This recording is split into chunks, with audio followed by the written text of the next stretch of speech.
the Rayhunter Testbed. Unfortunately, this is mostly working notes, but we'll discuss it and work through it, and I can answer questions. That'll be great. I'm Ron Broberg. I spent decades at Lockheed Martin. You can tell that I had a bit of a culture clash over time, but it wasn't this. I moved over to Dark Wolf Solutions almost 4 years ago now. Love it. And part of that whole transition began right here in this village. Working that RF CTF, seeing that intersection between RF and cyber, which scared the hell out of every RF engineer I talked to at Lockheed, just empowered me to do more. And these days I mostly work with drones.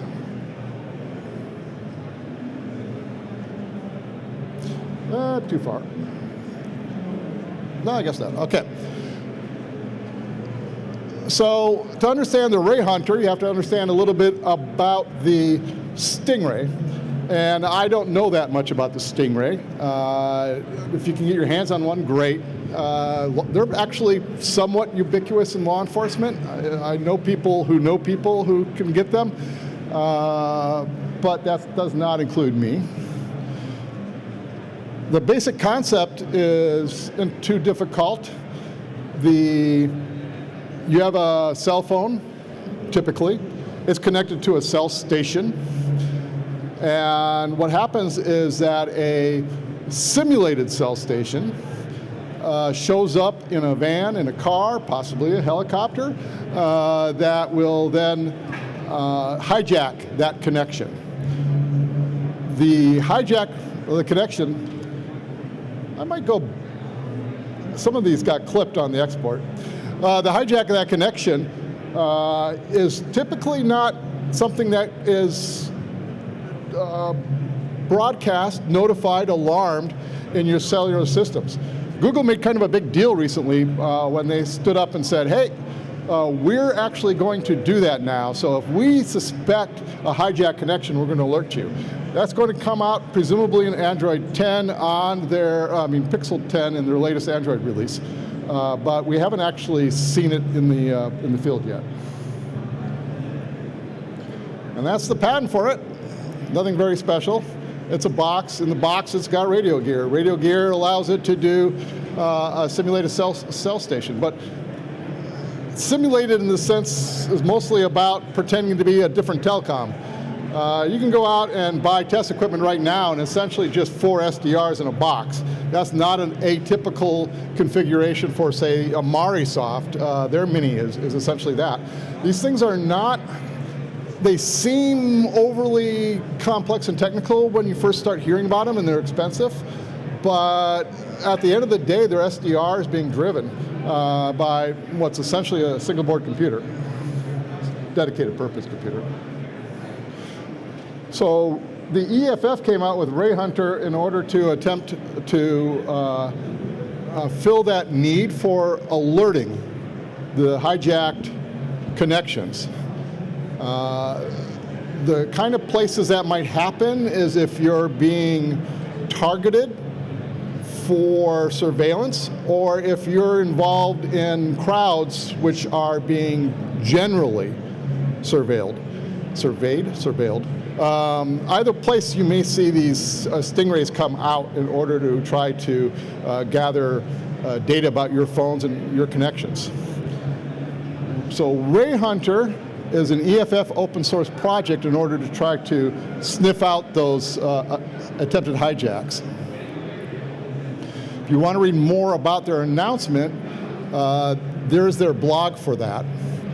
But the main drift here is they're trying to, as best as possible, make it a product that an end consumer can use. I don't know if they've bridged that yet. The Windows install is a little iffy. The Linux install is a little iffy. It can be a little difficult to use, frankly. But once it's installed, then it operates pretty autonomously. And we'll have a view of that here in a little bit. I was just curious while I was setting up some of the stuff to grab screenshots about what our local cellular network looked like. And so you can go out to cellmapper.net, and it's got a bunch of information about the cellular towers around you. And as you can see, just around this convention center, there's a ton of them. And back in my hometown, there's 3 of them. So it's very easy to determine the PLMNs, which are part of the cell tower identification, as well as which band it's on. And that's important in order to be able to know which frequencies that the commercial provider is transmitting on. That is in case you want to simulate those things. And I want to be clear, do not do that. Do not simulate a commercial band. Do not impersonate it, and do not broadcast on their frequency. Enough said.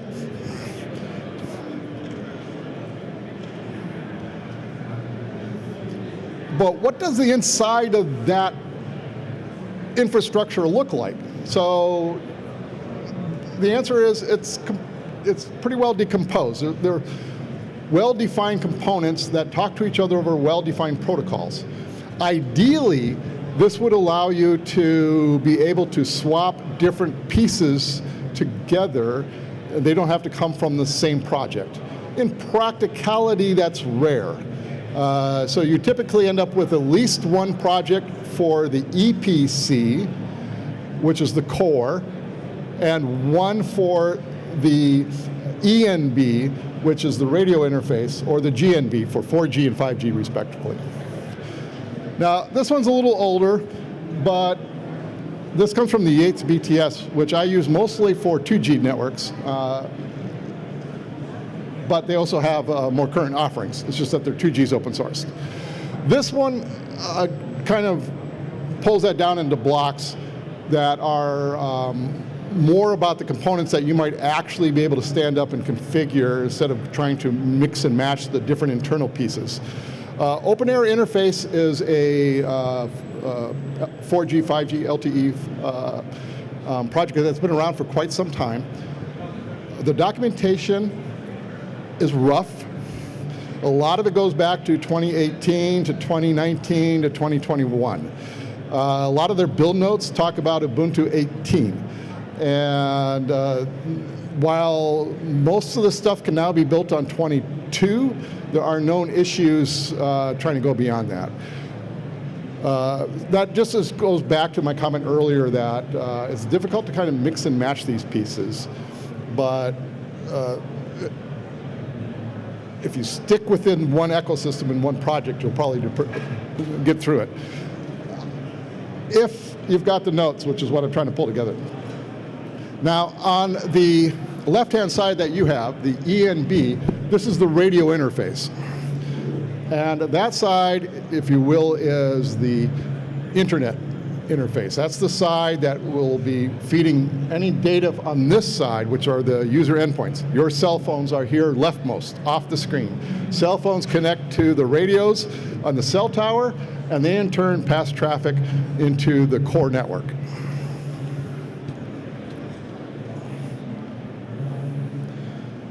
So we're all ready to build a core network.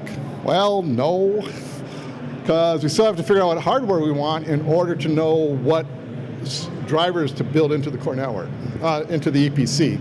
And we need to know which EPC we're going to be using in order to have a matching core network. So in this case, I just wanted to kind of call out that you should not grab your standard Wi-Fi antenna and slap it in there. LTE covers a wide 4G and 5G, both, and they overlap, cover a huge frequency range from about 400 megahertz up to theoretically like 7 gigahertz on the 5G side. But most things are at about 3 or 4 and lower. But there are some bands that are pretty high, and you just have to look them up the band plans. One other thing I highly recommend is a magic box to see into the cellular transmissions. While you're trying to set this up, everything is pretty opaque. You don't really know what is being seen as a valid cell station and what is misconfigured noise as far as all the cellular endpoints are concerned. And so I like picking up this guy and bring him out. However, again, that in the board, that larger chip, U-Blox chip, that chip will determine which bands you can actually see, and you cannot see all of them. So when you go to hardware, you generally get limited to certain bands, and here you want to just pick the matching SARA or LARA chip to work with the bands you need. And then you can do network sniffing, find out which cell stations are being picked up and validated. You can actually connect to them. Boom, boom. And then on your simulated cell station, you're going to have some SDRs. These are the radio transmitters, and there are really only two that I recommend at this point. Unfortunately, this is a $2,500 radio, so it's kind of pushing outside the scope of enthusiasts. But if you work for a company, this is you can go better than this, but this is the kind of the entry-level USRP,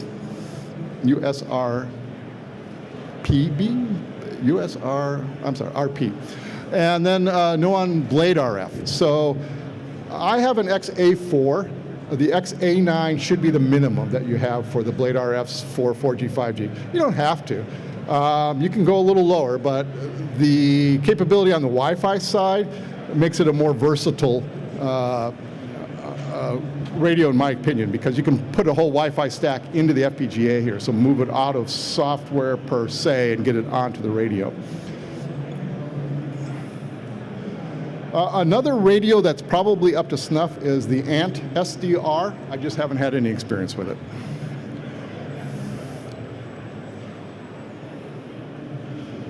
So I wanted to go back to this block real quick. So when we're talking about antennas and SDRs, we're basically putting all the hardware side of these two blocks in place. And then, of course, we're going to need the software side.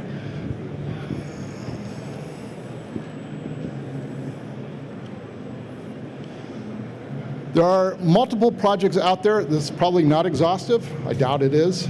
But the ones that I've interacted with are these. SRS RAN is probably the closest you can get to plug and play.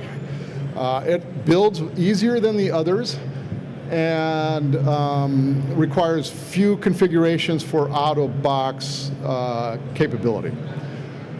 On the other hand, if you want to start doing some odd things, then you're going to have to build the radio definition files pretty much from scratch. What kind of odd things might you want to be doing while you're messing with 4G, 5G? IoT. So there are medical devices and drones, things I work with, are often using M1 bands or other IoT bands that are not native, not easily configured. You can build the radio definition files for them. But Open Air Interface has more of that kind of documented and pre-configured.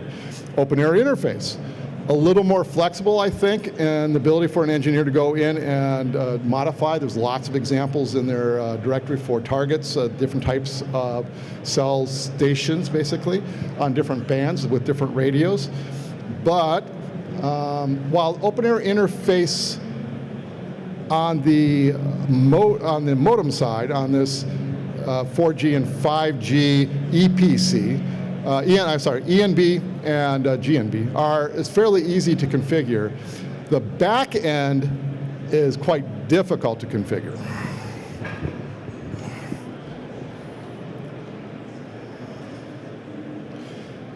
So looking a little deeper at the SRS RAN, the project split a couple of years ago into SRS RAN, which is their 5G offering, and they forked out 4G. So 4G can provide you that user endpoint, the ENB, which is that radio front end, the EPC, which is the core network, and you can get a little bit of waterfall and DMOD visuals off of the SRS GUI, which is nice to have to see that, again, that you have a clean signal and that connections are being made. So this is the closest you're going to get, as I said earlier, to kind of a out-of-the-box experience.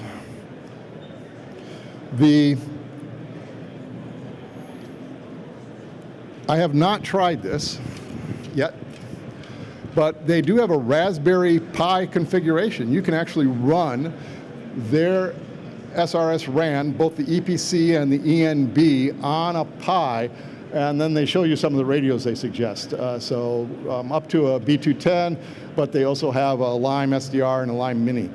The caveat here is to make sure that you're powering external power. It cannot pull power out of the Pi. It's just not that strong. But as far as processing goes, it's not even really pushing hard. They suggested you might be able to do this with a 2G model, though we were using a 4G for this demo. All right, let's pretend you were actually able to just pull it off the GitHub, build your drivers, which case are Blade RFs and UHD drivers, and you've installed it into a service configuration, so it's living under Etsy SRS. Now you have to do your configurations. So part of that configuration is going to be the PLMN. I showed you the cell map. So each one of those cell towers is owned by a provider. Each one of those providers is broadcasting an identification. Somebody like Verizon could be broadcasting multiple identifications. So these are not one-to-one mappings, but in this case, this is a Verizon guy. And then the bands here are the ones that come off the Orbic. So the little modem that we were talking about earlier that is being used for the cell detection, here's the bands that are available. Now, second. All right. So we've got an EPC and an ENB that are configured. We have a radio, an SDR connected to it. We're ready to broadcast. Then the question is to broadcast to what? So this is the user endpoints. And so essentially we're going to be doing the Orbic, but you can pull your phones out and do LTE scans or look for network searches, different ways of trying to see the configuration back there. The virtual UEs, of course, can be useful for testing your ENB EPC connectivity and whether or not authentication correct and whether you've got your routing correct. And just throwing up the fact that you're going to need some SIM cards in order to complete that connection. So once again, we got more hardware. Got to pull a SIM card writer. Sysmocom has some excellent cards, no question, but they're in Germany. Getting them over here is kind of lengthy, and those cards are kind of expensive. I found that with the Orbic, you can use generic USIM cards from China and Amazon at bulk, and so you can just pretty much pull down a generic Amazon USIM card. Lots of configurations in GRSIM, but the basic catch there is this AD that's over on that kind. Let's see if I can. The graphic's not that great anyway, but there's an AD up there right now, which is 0000. You need to set that to 9. Ask me why. No idea. But the 9 allows for connectivity to these fake SIMs like SRS that you're setting up.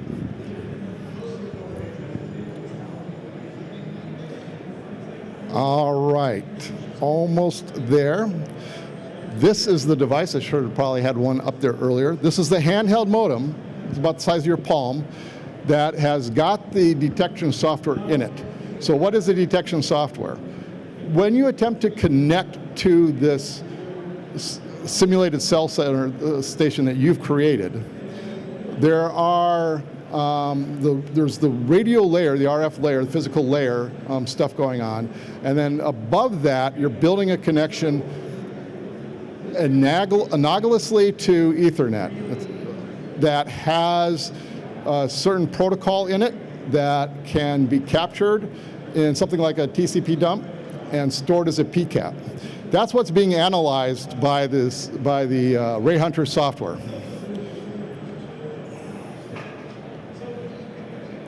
And on your side, this is an SRS EPC that has a 4G connection coming in. In this case, it's you can see the IMSI 311.100. That's what that PLMN. It doesn't have to match, but I've got this matched. So this attach request is also something that you can pull up in Wireshark and analyze. And like I said, essentially is what is going on with the Raycatcher. The fact that the user is not found because I haven't configured it is actually an advantage here. Because when I set this up, I did so as part of a network downgrade attack. And in this case, you have a cell phone or the modem connecting to your cellular station, and it fails. Now, why did it connect to yours? Why didn't it connect to another one? In this case, I'm spoofing it intentionally. So this was, I'm not actually sure who the provider is, but I provide the same PLMN in a band it recognizes that's faster than the commercial one that's down the street.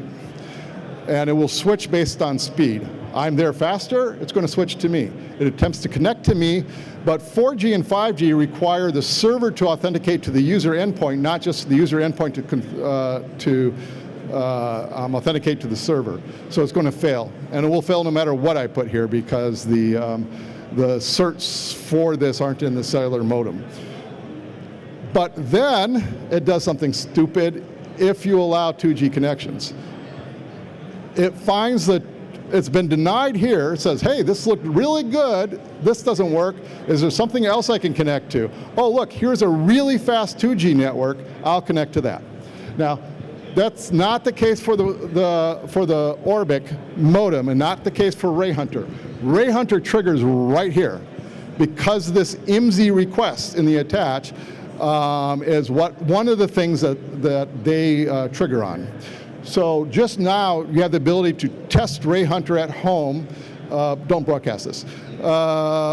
And instead of just wandering around airports hoping that you're going to actually trigger a switch. Now you do get false negatives. If the airport I bring up because if you're connected to Verizon in Colorado Springs and fly out to Vegas, well, that's a new cell station. It doesn't know who you are, and it's going to ask for a new connection and new raw data. That attach request is going to include IMSI, and because it's never seen you before. After that, it won't request it again. But for first time, it will, and you will get a first time flag.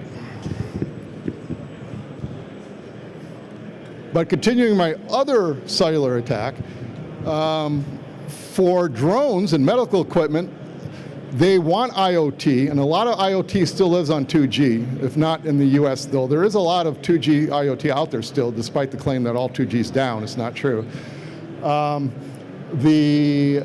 They will then fall over to 2G, and 2G does not require the server to authenticate. And you can easily configure Yates BTS, which is what I'm doing here, to allow all devices to authenticate. So now you've captured the traffic flowing through. So this isn't really part of the Rayhunter component, but it is part of being able to grab cellular traffic. And end of story here. You went out, you found the software you needed for your EPC and your ENB.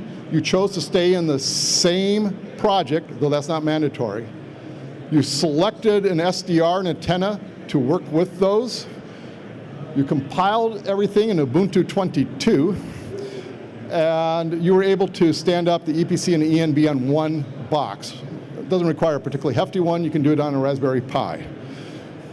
With that, you're able to snatch network connections from legitimate connections, and part of that handover for first-time attaches requires an IMSI. And since the Stingray is essentially an IMSI catcher, the Rayhunter project flags on that. And in this case, what would happen is that little green bar would go red. and saying, look, something weird has happened, and then you can connect to this device and download the PCAPs and look at them. Again, not really a user component, but that's the technical edge into being able to test these Rayhunters, is being able to stand up the cellular EPC ENB core network. All right. I did have that little side divot off into downgrade attacks, which aren't really part of that, but which can be used in cellular network testing. Any questions? Sir?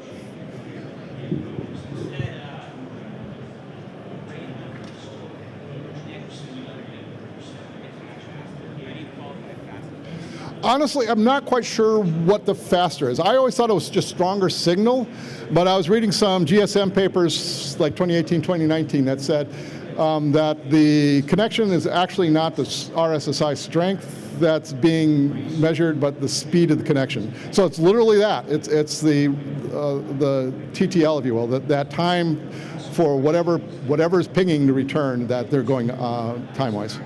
But I do not have the technical knowledge of why that is, just pulled it out of a paper. Another question? All right. I was really hoping to bring OpenAI interface in here. It's a more powerful tool. I found out just this intro set of slides was all that. I'll be back next year with a 5G 1-hour talk. Thank you very much.